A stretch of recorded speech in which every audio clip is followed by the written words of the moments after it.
મુદ્દો હવે બીજો, મુલાકાત બીજી. કબીર સાહેબ, રામાનંદજી સ્વામીજી. રામાનંદને ત્યાં શ્રાદ્ધ હતું એમના પૂર્વજોનું. એટલે કબીર સાહેબને આમંત્રણ આપવામાં આવ્યું કે કબીર સાહેબ 2 દિવસ અગાઉ પહોંચી ગયા અને એ દિવસે, શ્રાદ્ધના દિવસે, આજે આપને પણ બધાને સમાજવાળાને ખબર જ છે કે શ્રાદ્ધમાં પહેલા શું થતું અને હજી અમુક જગ્યાએ થઈ રહ્યું છે. કાગ વાયસા નાખવામાં આવે, પીપળે પાણી પાવામાં આવે, નારણ બલિ કરવામાં આવે, આજે જીવ હંસા પણ કરવામાં આવે. જીવતા પશુ પંખીઓ, ઘેટા બકરા મુર્ગાઓના બલિદાન આ જળ મૂર્તિ સામે. આ કેટલું ભયંકર પાપ છે. આ કબીર સાહેબે આને ખૂબ વિરોધ કર્યો અને હટાવ્યું છે. આજે પણ અમુક જગ્યાએ છે. તો આ કબીર સાહેબની એક મહાનતા, એક ક્રાંતિકારી એના વિચાર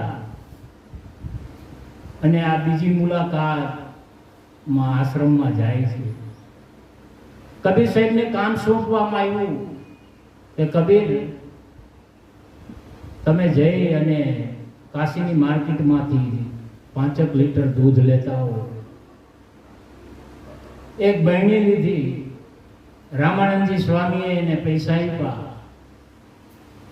કબીર તો સવારમાં 8 વાગ્યાના ટાઈમમાં ચાલી કાશીની માર્કેટમાં જાય છે. જૂના કાશીમાં જોયું હશે તમે, એકદમ સાંકડી છે ગલીઓ. જે ગંગા નદીના કિનારે રામાનંદ સ્વામીનો આશ્રમ છે, ત્યાંથી ચાલતા ચાલતા ગયા તો થોડોક એક નાનો ચોક આવ્યો. ત્યાં એક ગાય સૂતી હતી. કબીર સાહેબ નાનપણની ઉંમર, 10 વર્ષની ઉંમર હતી. એમને થયું કે લાવો આ ગાયને જો પાસેથી હું દૂધ લઈ લઉં. તો એક નિયમ છે કે પશુને પહેલા ઘાસ ખવડાવવું પડે અને પછી દૂધ આપે. એટલે કબીર સાહેબ પાસે પૈસા તો હતા. એ જઈને બાજુની દુકાનમાંથી ઘાસ લઈ આવ્યા અને ઘાસ આ ગાયને આપી. ગાય તો સૂતેલી છે. હાથ ફેરવ્યો, ડગાવી, ગા ઉઠી નહીં. અને ઘાસ હતું એ ગાયના મોઢા પાસે નાખી દીધું અને એમના આચર હતા અહીંયા બહેણી લઈ અને બેસી ગયા. કલાક થઈ, 1.5 કલાક થઈ. રામાનંદજી વિચારે છે, પેલો છોકરો કબીર દૂધ લેવા ગયો છે, હજી કેમ ન આવ્યો? ટાઈમ થઈ ગયો, સંતો આવી ગયા છે, કાગવાયસા નાખવાની છે, ખીર બનાવવાની છે. ખુદ પોતે કબીરની શોધમાં નીકળ્યા. કબીર સાહેબ કાશીની બજારમાં એક નાના ચોકમાં એક ગાય છે ત્યાં બેઠા. કબીર સાહેબ જોવે છે કે રામાનંદજી સ્વામીજી આવી રહ્યા છે. રામાનંદજી સ્વામી કબીર પાસે પહોંચી ગયા અને કહે છે, કબીર તું અહીંયા કેમ બેઠો છો? મેં તને દૂધ લેવા માટે મોકલો છું. તો કે સ્વામીજી, આ ગાય ઘાસ ખાતી નથી અને દૂધ આપતી પણ નથી, તો હું કેવી રીતે દૂધ લઉં? રામાનંદજીએ ગાય ઉપર હાથ ફેરવ્યો, આંખ જોઈ. રામાનંદજી સ્વામી સમજી ગયા કે ગાય મરી ચૂકી છે અને કબીર તો બેઠો છે દૂધની આશામાં. એટલે કબીર સાહેબને રામાનંદજી સ્વામી કહે છે કે કબીર, આ ગાય તો મરી ગયેલી છે, એ દૂધ ન આપે. તું કેમ અહીંયા બેઠો છો? તને ખબર નથી?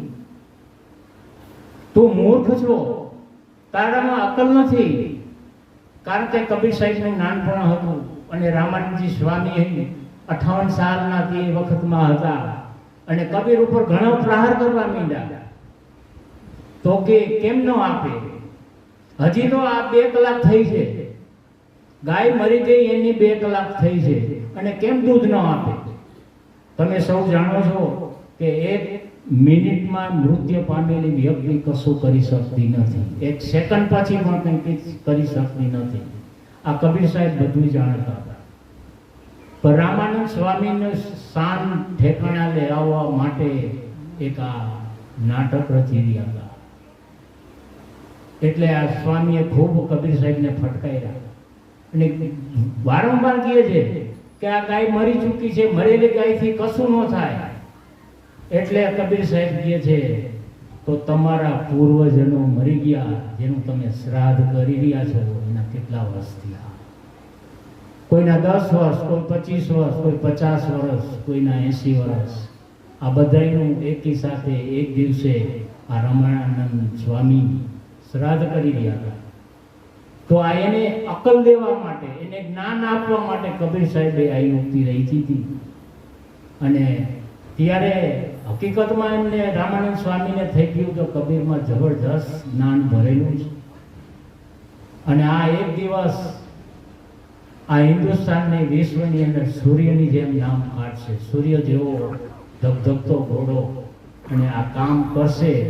આજે એના જ્ઞાનની મારફતે આપણે અહીંયા બેઠા છીએ. નાત જાત કોમવાદ ઊંચ નીચ ના ભેદભાવ બધુંય સત્ય બોલવા વાળા વક્તા, કોઈથી ન ડરવા વાળા અને આવું જ્ઞાન આપવા વાળા. ખરેખર આ જો વિશ્વની અંદર જો પ્રથમ જો થઈ ગયા હોય તો કબીર સાહેબ છે. સત્ય વક્તા, સત્ય પુરુષ છે. એટલે આ કબીર સાહેબને રામાનંદ સ્વામીને જ્ઞાન આપ્યું કે હવે આ અંધશ્રદ્ધામાંથી બહાર નીકળો.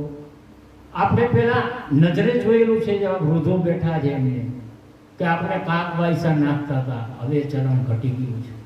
પીપળે પાણી પાવા જતા, ઘટી ગયું છે. કારણ કે હવે ધીમે ધીમે સાચા જ્ઞાનના રસ્તે અમુક ચડી રહ્યા છે.